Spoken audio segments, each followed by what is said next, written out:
শেখ হাসিনা সোমবার এক ভার্চুয়াল মিটিংয়ে শুধুমাত্র বাংলাদেশের পুলিশ সদস্যদের হত্যাকাণ্ডের সঙ্গে জড়িতদের বিচার এবং দেশের ভবিষ্যৎ নিয়ে বক্তব্য দিয়েছেন বলে সংবাদ প্রকাশ করেছে ভারতীয় গণমাধ্যম দ্য প্রিন্ট। হাসিনার উদ্ধৃতি দিয়ে দ্য প্রিন্ট প্রকাশ করেছে, হাসিনা বাংলাদেশে ফিরে এসে সব হত্যাকারীর বিচার করবে, তাদের বিচার বাংলার মাটিতেই হবে।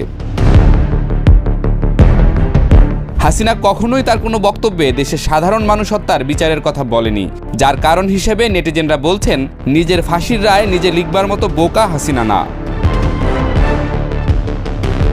এদিকে আগামী এপ্রিলেই শুরু হবে হাসিনার বিচার কার্যক্রম। তবে তাকে দেশে ফিরিয়ে আনা বা তাতে ভারতের মতামত কী হতে পারে, এ বিষয়গুলো এখনও অমীমাংসিত। যেহেতু হাসিনা বাংলাদেশে ভারতের স্বার্থ সিদ্ধির চাকর, তাই দেশটির পক্ষ থেকে তাকে সহজে ফিরিয়ে দেওয়ার বিষয়টি নিয়ে ধোঁয়াশা আছে, এমন মন্তব্যই ভাসছে সমাজ পাতায়। দ্য প্রিন্টের ওই প্রতিবেদনে